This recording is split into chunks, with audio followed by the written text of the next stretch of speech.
All right.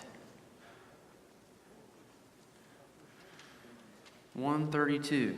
Let's get started. Hey guys, welcome to Rewired. Hope you guys are excited and ready for an incredible couple of days.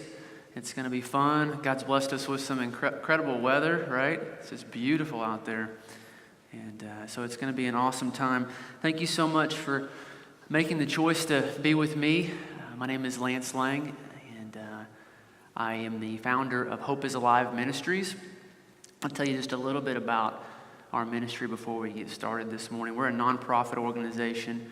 Our mission is to inspire hope, build foundations, and change the lives of those that are affected by addiction. So we carry out our mission in three ways. You can kind of see a little bit in the flyer that you have in your bag, but we do this in three ways. We host inspiring events, which we try to connect people to the right resources while offering them encouragement through engaging speakers. Our next big event is in Tulsa, actually next Thursday, if any of you guys are in the area. It's called Night of Hope Tulsa. It might get up there in a second, but you got a flyer in your bag there. The keynote speaker is Daryl Strawberry. Anybody ever heard of Daryl Strawberry, right? He's turned his life over to Christ and has got a great testimony. Also, Coach Sean Sutton's going to be there speaking for us, along with Lieutenant Governor Todd Lamb and Attorney General Scott Pruitt. So it's going to be a great lineup. If you're in the area, we'd love to have you. So that's the first thing that we do, is we do inspiring events. The second thing that we do is we operate mentoring homes. We have a house in Oklahoma City, and soon to have a second house there in Oklahoma City and one in Tulsa coming up later this year. And these homes are for men that are looking for a safe and structured place to learn how to live clean and sober. Our first house is pictured there on your flyer. It's called Hope Headquarters. I actually live there with 5 other guys that are in recovery, and it's just an incredible experience. Never a dull moment. Trust me on that one.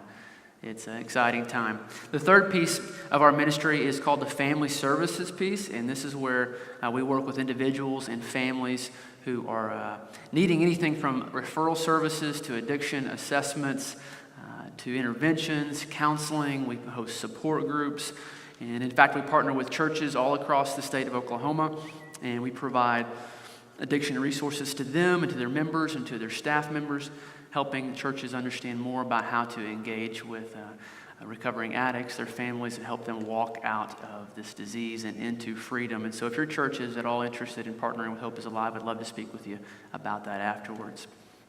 So that's kind of the three things that our ministry does. So thanks for listening to me on that. We're here to talk about addiction. Why? Well, because addiction is destroying our families, destroying our lives, and destroying Oklahomans at a rapid rate. Did you know that as Oklahomans, we're twice as likely to have substance abuse problems than the other states? We lead the country in prescription pain pill abuse. There are over 160,000 Oklahomans that are in need of drug or alcohol rehabilitation right now. The staggering thought is, out of those 160,000, 20,000 of them are under the age of 20. But it's not just drugs or alcohol. Since the beginning of 2014, this year, about 5 months into this year, there have been over 700 million internet searches for porn. Further, 1 in 5 of those searches are mobile. But this is not Christians, right? We don't engage in that kind of stuff, right? It's not us. Well, according to Covenant Eyes, 50% of all Christian men say that they are addicted to porn. 50%. On top of that, in this state, you're never more than 30 minutes away from your favorite casino. So, we've got a problem on our hands. What are we going to do about it? How do we help those that are caught up in this? Well, I want you to know that if this is affecting you, maybe you are caught up in an addiction right now, and possibly a habit has spiraled out of control in your life and you can't seem to break free, I want you to know that you're in the right place. You came to the right breakout. You're in a safe judgment-free zone. There is nothing that you could say to me, any story you could tell, most likely that I have not heard or witnessed or even been a part of myself. Now, that is not to say or diminish what you're dealing with, but more to say that I understand, that I've been there, and I want to try to help you find freedom, the freedom that you deserve. But maybe you're here because someone close to you is struggling. Maybe you have a family member, a friend, a son, a daughter, an uncle, an aunt. Maybe they're struggling. I want you to know that you're in the right place, that you're not alone. Yes, sir. Go ahead. Absolutely. No problem. You are not alone. If you are struggling or you have someone in your life that is struggling, you have made it to the right place. You are. You're quite all right. We're family, bro. No worries. Now, I didn't just obtain, any of this knowledge or desire to want to work with drug addicts just because, or alcoholics, just because I love the craziness, right? I'm here because I've walked it. I'm here because I've journeyed through it. I am one of you. If you are struggling or you are in recovery yourself, I am your son or your uncle. If they are struggling, you're trying to find that support. I am that person. On Sunday, I'll celebrate 3 years clean and sober, Lord willing, if I can make it through another couple days. So I am no different. I've journeyed through this. And I want to tell you just a little bit about my story. I grew up in Pryor, Oklahoma. My dad was the pastor of the largest church there in the small town. So large church, small town kind of produces this glass house effect, right? I felt like literally I was sitting in a room this big, and I always had eyes on me and expectations to be a certain person and pressures to live up to a certain standard, and I never quite could fulfill those pressures. So at about 16 years old, in a football locker room, a guy that I looked up to asked me if I wanted to smoke pot for the first time. I told him no. So about a week later, he asked me again. Told him no. And he asked me another week later, and that third time, I made the choice that changed my life forever. And I said yes. I needed an escape from that pressure that I was feeling. I was looking for something that might provide me some relief. So I started smoking pot when I was a junior in high school, and by my senior year, I was doing drugs, smoking pot, drinking every single day. So kind of fast forward my life to give you the broad overview. From 18 to 25, there was never really a time that I wasn't cheating on life with some substance. I mean, every single day. You name it. I had a ride with meth, had a time with crack, ecstasy, acid, always smoking pot. And then constantly with this underlining, overwhelming kind of level of alcoholism throughout all of it. And I find myself about 25 years old, and you know what? I don't look like what you might consider a drug addict at that time. I wasn't homeless in downtown Oklahoma City or anything like that. The stereotype that kind of society labels as addicts. I had a successful job. I traveled the country. I was a vice president of a telecommunications company. And what I found is that I was back in that pressure point situation just like I was when I was 18 years old. I had families to provide for. I had quotas to meet. I had tons of work that I didn't have time to get done throughout the day. I find myself at night sitting there with my children. They need my attention. My wife, she's begging for my attention. She needs me, and I have all this work left to do, right? The man that has to provide, we've got to get all the work done. And I'm looking for some type of relief. I'm looking for something that might help me break through.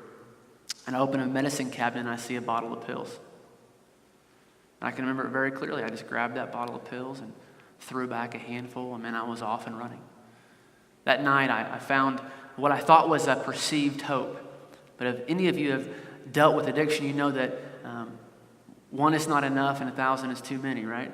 It's just, you never can find enough. It just gets worse and worse. It progresses, it progresses, it progresses. And for the next 3 years of my life, a darkness envelops me like I can't even describe to you. I become the worst version of myself. I'm a liar, a cheater, a thief, a master manipulator, a con artist. I'm doing things that I would never have thought I would have done. Taking my kids on deals, Sitting at home, reclusive, counting pills, making sure I had enough. And if I didn't have enough, how was I going to pay for it? If I didn't have that money, how was I going to get that money? Just this incredible obsession that took over.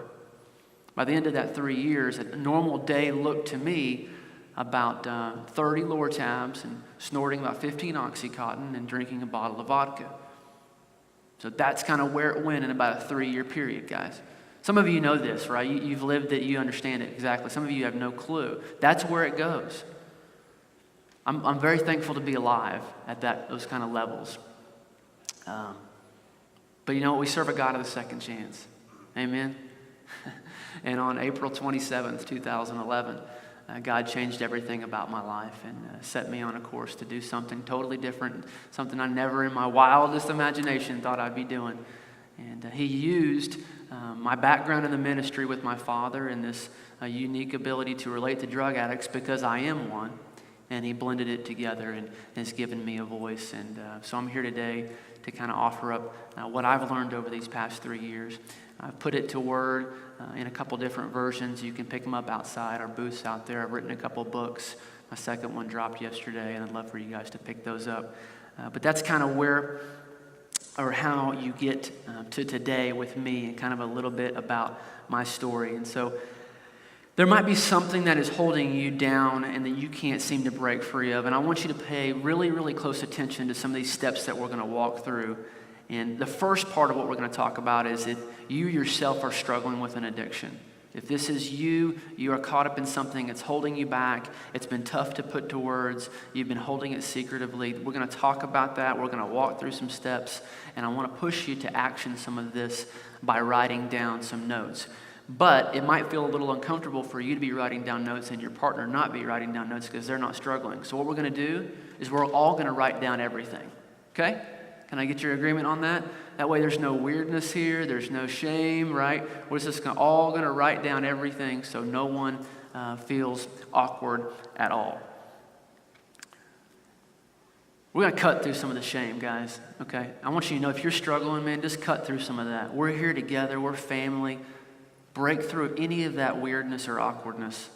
And let's work on getting free in the next 20, 30 minutes, okay? First thing, overcoming addiction in your life. We're still not really tracking with the PowerPoint. Let's see. Is anybody up there working the PowerPoint? It did change? Hey, there we go. Sometimes you just got to ask, right? Overcoming addiction in your life. Step number 1. Talk about addiction. You've got to be talking about addiction. Here's the thing, guys. It's really tough to talk about this stuff. This is a topic that forever people have just kind of set aside. It's a shameful discussion, but we can't do that anymore. If you're working on overcoming something in your life, you've got to begin to address it. So the first thing we're going to do is we're going to name it. Okay? We're going to name it. I want you to write out exactly what it is. You have a lot of margin on that paper, exactly what it is you might be using or abusing. It doesn't matter what it is or how much you're doing or how long you've been doing it. The first step is always to name the problem. We've got to begin to address this, guys. When you begin to vocalize what it is you're struggling with internally, it begins to lose its power over you. So put it out there, put it on words, put it on paper, what exactly it is that you're struggling with. So you got to name it. Number 2, you got to claim it. Now that you've named it, you got to take a moment to claim the damage that this has done in your life. So think about it like this. You got a problem. I had a problem with prescription pain pills. That would have been what I would have named, prescription pain pills, no doubt about it. Now, the claiming it for me, thinking about mentally, physically, financially, spiritually, relationally, emotionally, how was it destroying my life in those areas? Well, mentally, I had stopped maturing. When you really begin chemically using a drug or alcohol, you stop maturing mentally. So I had stopped maturing. Physically, I had gained 30 pounds. I was in horrible shape. I was just the worst version of myself physically. Financially, I lost all my money. I was spending every dime I could find on trying to find pills. Relationally, I was divorced. Lost my relationship with my wife. She moved 3 hours away, and my kids went with her, and I was stuck in a house alone. So I lost a lot relationally. Spiritually, I was bankrupt. Emotionally, I was numbing everything I could. Any kind of emotion that would ever build up, I would numb it instantly with pills. So you got to name it, and then you got to claim how this has affected your life. Does that make sense to you guys? Claim the areas that it's affected you. So you want to write down all those kind of major things that whatever it is that's holding you up, how it is affecting you. You got to claim it. That's where we need to start when we're talking about addiction. But it's not enough just to talk about it. We must be men of action. So we got to start tackling addiction. That's number 2. You're going to be tackling addiction.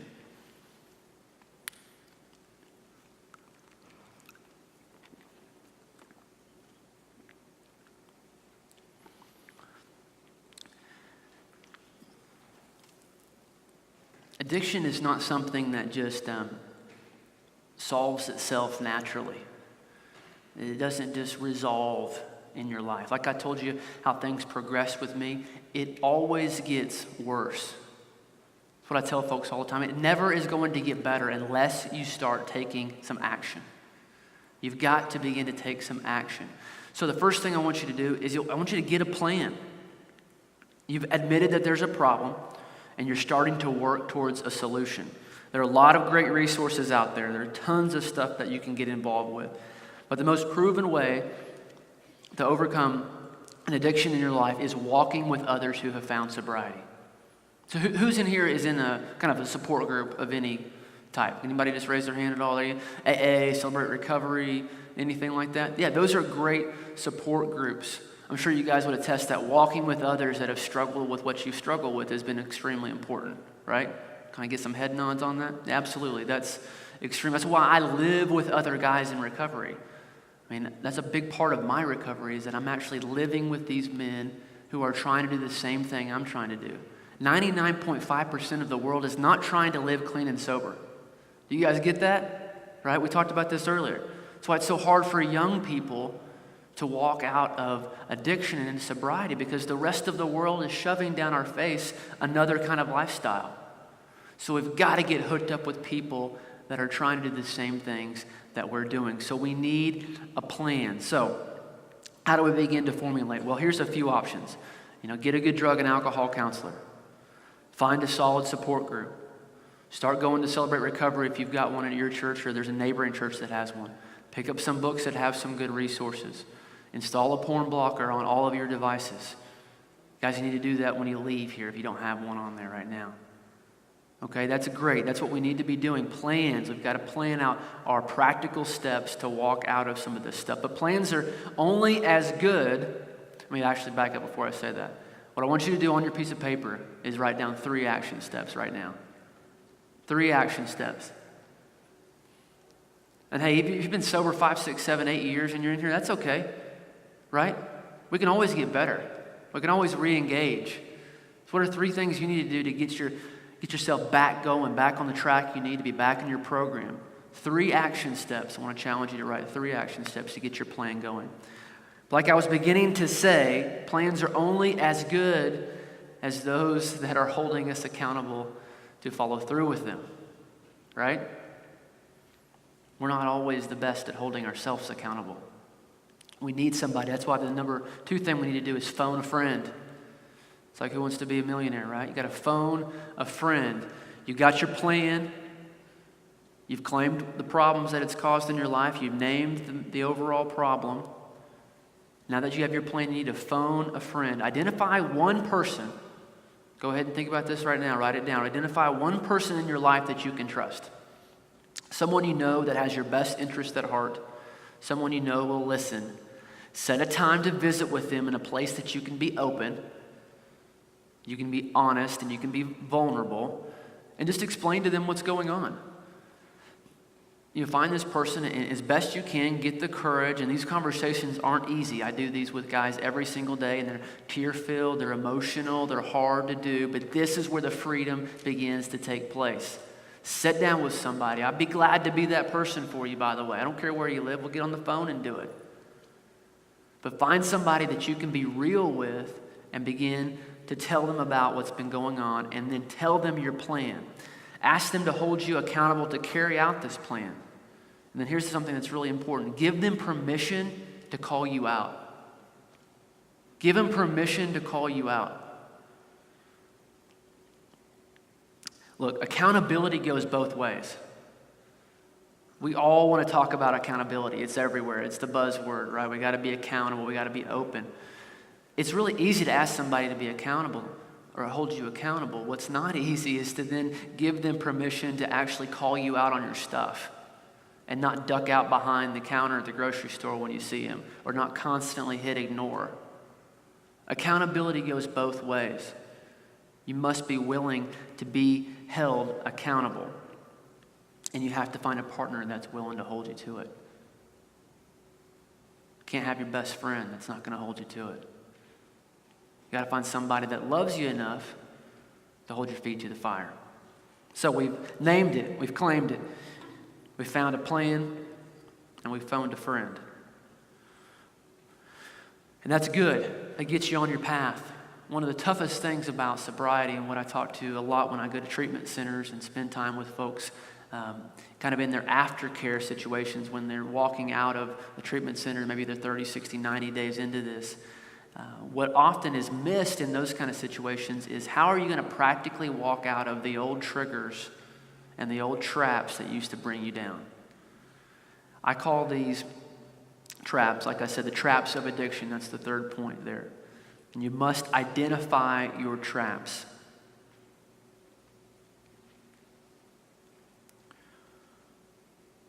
So I want you to take a moment to write down all the people, the places, and the circumstances that can trap you up. Now, how do I best explain this? I'll just be open. We're all family, right? When I first got sober, there was a girlfriend in my life that really trapped me up. Man, when she would do something that would make me feel like she was being dishonest, I would get this feeling over my body, and I would instantly want to go do what I used to do to numb that feeling. You guys tracking with me here? And I would want to go use, and I'd want to go get high. And so that's why we must identify these traps early on. It could be a girlfriend. It could be a spouse. It could be your children. There's no harm in saying these things. You must identify what these traps potentially could be. It could be a workplace. It could be a boss. One other thing, just to be real with you as well, I used to get all my drugs in Tulsa. That's where my dealer was. And so one of the big problems that I had was, how was I ever going to drive back through Tulsa and not get these weird feelings all over me? And I couldn't go to a quick trip anywhere in Tulsa because that was just not a good place for me to be for like a year and a half. Just too many bad memories. That was a potential trap for me. And I had to identify what that trap was so I could have some foresight into it and begin to develop a plan to make sure that I was going to be okay. So I want you to list through some traps on your piece of paper. And then beside each one of them, I want you to write down a feeling that's associated with it. Okay, there's 6 major feelings, and I know I'm rolling through this quickly, but stay with me here. There's 6 major feelings that we all have. Mad, sad, glad, hurt, afraid, ashamed. Those are the core basic feelings. Everything else kind of stems from one of those. Mad, glad, sad, hurt, afraid, ashamed. So beside those traps, you should list the core feeling that springs up inside of you when you found yourself in those traps. So for me, when that girlfriend did something that I didn't trust, the feeling that would come up inside of me, ashamed. I'd be ashamed. You guys tracking with me?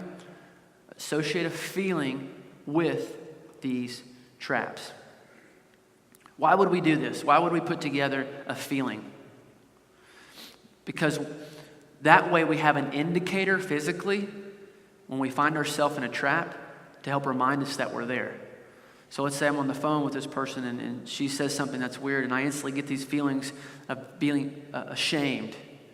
Maybe for me, I would lose my appetite. There'd be some kind of physical thing that would happen to me. I would instantly know that I would be in a trap.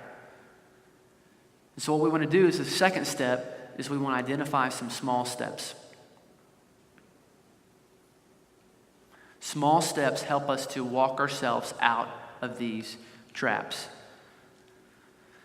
You've identified them, but successfully maneuvering your way out of them is an entirely different story.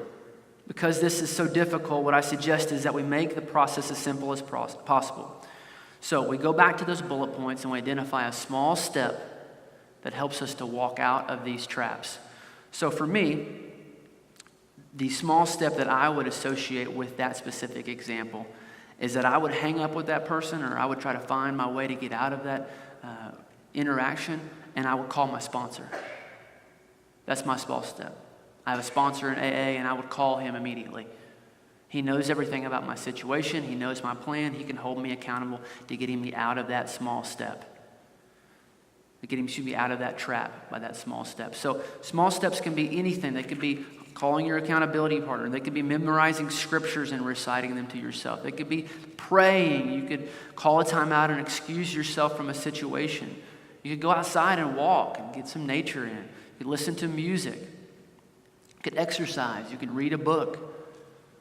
But you need to identify a small step that will help you walk out of those traps. So if you're finding yourself in an addiction or a harmful habit or a compulsive behavior, anything like that, those are kind of some basic steps that can help you begin to walk out of it yourself. Name it and claim it.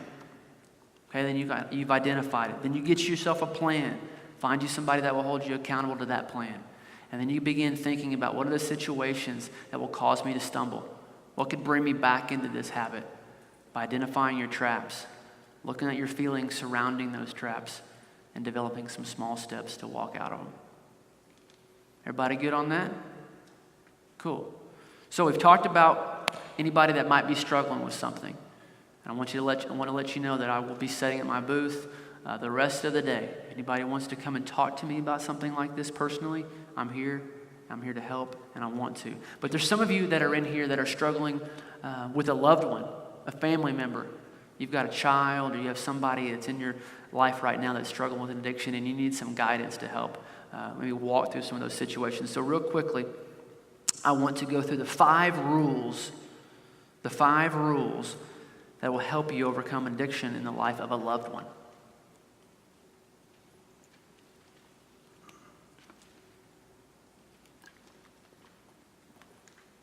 5 rules.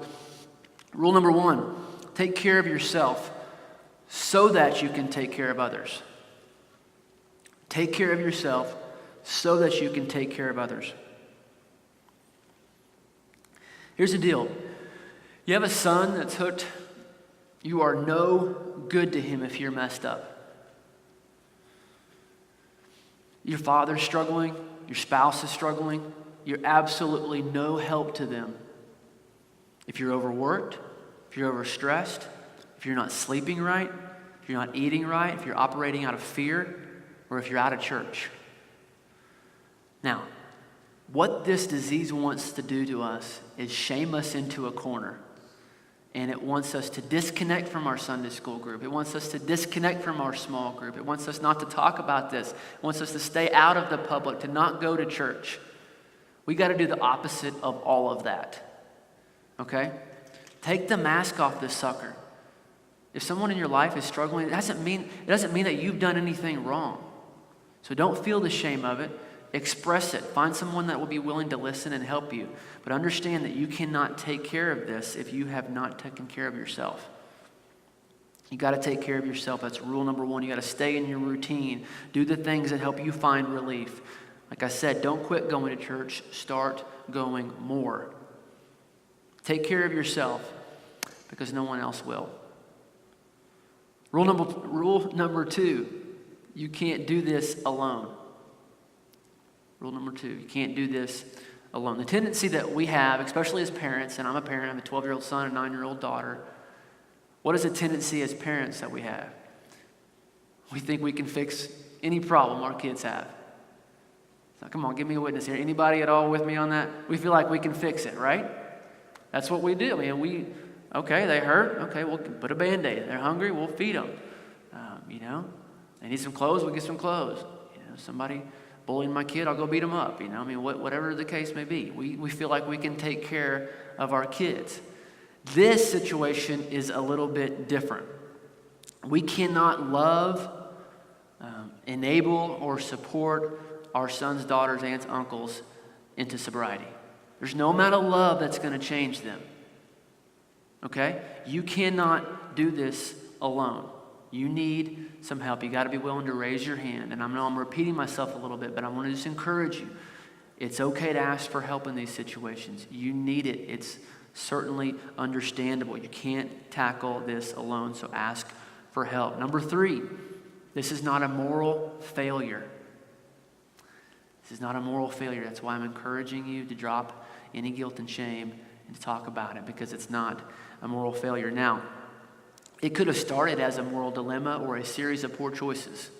I'm not going to argue with you on that, right? I made the choice to start. I understand that.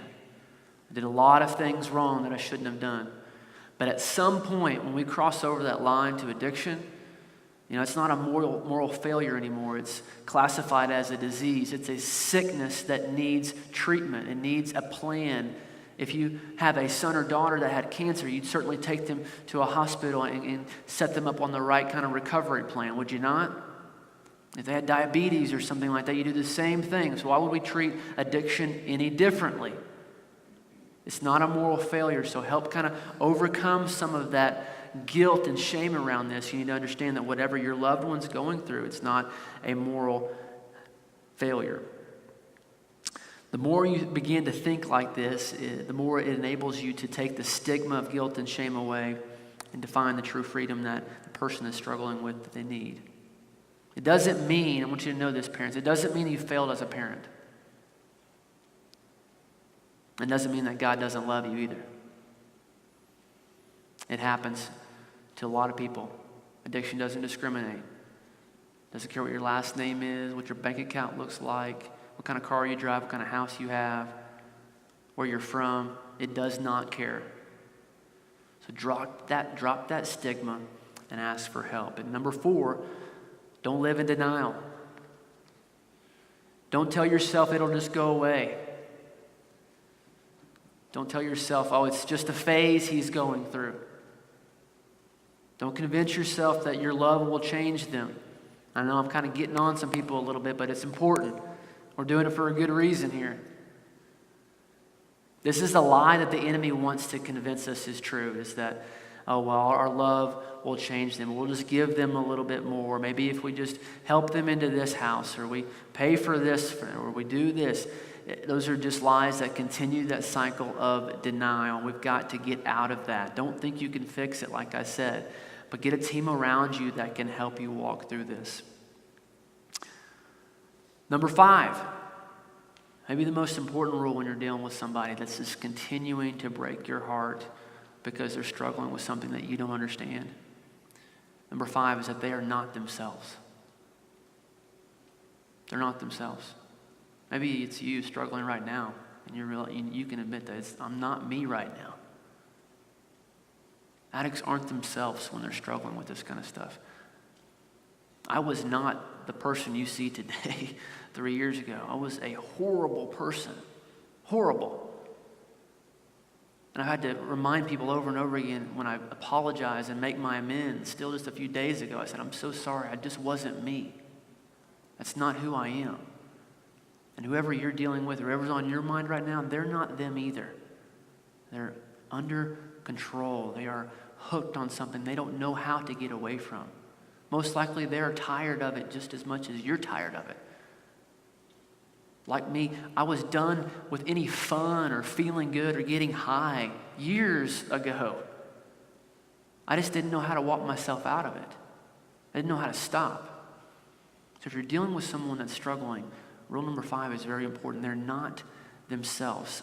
If you don't understand this, you'll spend day and night beating your head against the wall trying to help your son or daughter get better by loving them more, giving them more, changing this or changing that.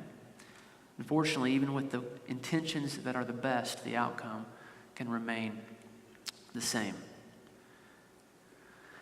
So those are 5 rules that'll help you walk with someone who's struggling with addiction. A lot of times in crowds like this, there's folks that have a lot of questions. And so we've got about 10 minutes. And instead of going through anything else, I just want to tell you something first. I want you to know that no matter where you are or what you're going through, that God loves you right where you are. He loves you right where you are. He's not in love with some future version of you. Okay? If you can wrap your mind around that, that'll change a lot of your thinking. God loves you right where you are. And that principle right there changed my life. In the middle of my sin, in the middle of my darkest moments, when I hadn't really turned back to God at all, He pursued me in that place and changed everything about me. And if you're struggling, I want you to know that that's the same thing that can happen to you. God wants to do a work in your life this weekend. He wants to take away all that baggage of the past. He wants to cut all those strings, drop them off, leave them here, and let you go home free. Giving you a future and a hope like you've never imagined. To set you on a course of a new life full of passion and purpose. Drop it here, guys. Drop it here. Don't carry it with you anymore. Apply these things that'll help you keep this stuff here. Get you a plan. Get you some people in your life. Find you some resources. Understand that you're never alone. You have my card in every one of these bags. My stuff's back there on the back. You can pick up some resources if you want, some books and some t-shirts. But you give me a call if you need anything at all. I want to be here for you. Before we close, I just want to know, is there anyone that has any questions in here this morning, this afternoon, that might want to ask right now? Go ahead. Covenant eyes.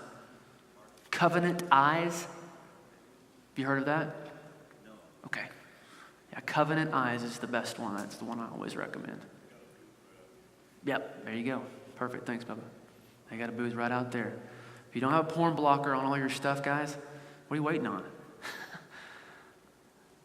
Right? Let's be honest with you. What else? Anybody else have any questions? Sometimes it's tough to talk in front of people about this. Again, I understand. Go ahead. Great question.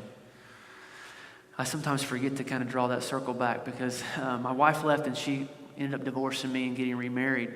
And I'll tell you this, 2 months before I went into treatment, I was in court and they were trying to take my kids away.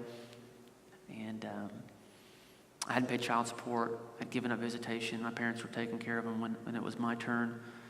And the judge asked me, what are you taking? I told her what I was taking, and I had some prescriptions. And luckily, they're somewhat aligned, but not really. And they asked me to go do a hair follicle test, and that was tough because I have no hair, right? So they had to do under the armpit. But that was where I was in November of 2010. I'll say this, through God's grace and second chances, a year later, in February of 2012, I was baptizing my son with my dad. And my kids were able to come home, and now they live in my house with me and 5 other recovering drug addicts, and they are fully a part of what I do. And I'm very proud to say that they love their dad today. But it took a lot of work. And guys that are divorced and guys that have kids in visitation, I understand how hard that is. It's very difficult, and that is a trap for me. Sunday nights when I drop my kids off, there's not a Sunday that goes by I don't cry every time. I hate it. It's really challenging. It's a reminder of my past. But you know what? God's given me a bright future, and He's made all things new in my life and enabled me to be a part of my kids' lives. But it's been a challenge, and divorce isn't easy, and the kid part of it's really difficult. But, just a series of hard work and God aligning things, we were able to reconnect that and paid her the money that she needed and got back on child support and did all the things I was supposed to do, passed drug tests, and eventually was able to earn a little trust and just took that little bit of trust and did the very best I could to grow that and made the situation as easy as I possibly could for her and her new husband to try to gain some trust back to where I could have my kids the full allotment of time that I'm allowed. So that's where we've been for about 1.5 years. Thanks for that question. Yes? Awesome. How do you overcome that shame and guilt that comes after you overcame it? That's right. Yeah. How do I overcome the shame, even though I'm clean? How do I overcome and walk through some of that? That was what the question was. It's a really good one. Here's what I believe. I can just talk from my experience. And not everybody can do this, I understand. The more public I made my past, the less it held me down. And the more people were able to relate to that. I mean, there's crazy in every closet, guys, okay? Don't think that there's not. Everyone deals with stuff. And the more public that I've been with what's happened to me, and I didn't think it through, it's just what I naturally felt like I had to do. God had done such a work, the easier it's gotten. The easier it's got to be clean, to stay clean, and to do the right thing. But what God has done is, and I think he wants to do this with everybody, he wants to use the pain of our past to make a platform for our future. And we can just embrace what's happened to us, then God will really use that to create a platform for us to begin to help other people. And as you're in recovery, that's the main thing. We just got to keep giving back, keep helping those folks that are behind us. And that's going to help take some of that shame away. Again, I know not everybody can just blast out on Facebook, I'm clean and sober today. I understand that. But for me, that kind of stuff, being socially open and out there, has helped me. Because I got this extra layer of accountability like you wouldn't believe, right? I mean, everybody knows the story, and so it's helped me. So in your area, in your life, make it as public as you can, if that makes sense. For me, that's just been some good advice. So, yes, sir.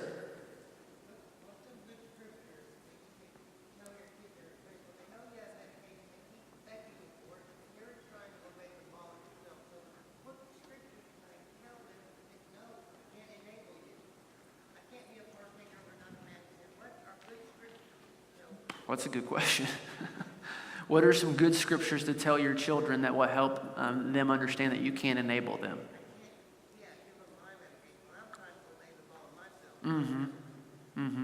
Hit with me afterwards. Let's talk about that. That's a good question. Yes, sir. Were you saved before or after? Yeah, that's a great question too. I don't know that I was truly a believer until April 27th, 2011. I mean, it's hard for me to say, yeah, I was saved when I was younger, about 12 years old here. And I knew Christ. I was raised in church and still even going to church through my addiction. But I just truly don't know if I understood God's grace and I understood having a relationship with him and understood what he really did for me until I hit bottom and I had nowhere else to turn. Was I what? Meaning, like, You were saved as a young person? indwelled? I might need some explanation on what that means.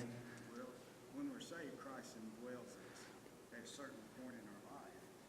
And I was saved when I was young. Mm-hmm. I had 10 years of a lot of sin, but I was saved that whole time. Sure. Because I know I was saved when I was 14 years old. Yeah.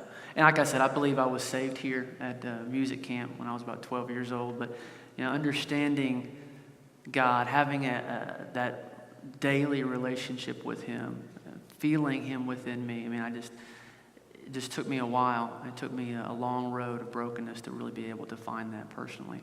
I've got to wrap. I'm going to check my time. I got maybe time for one more.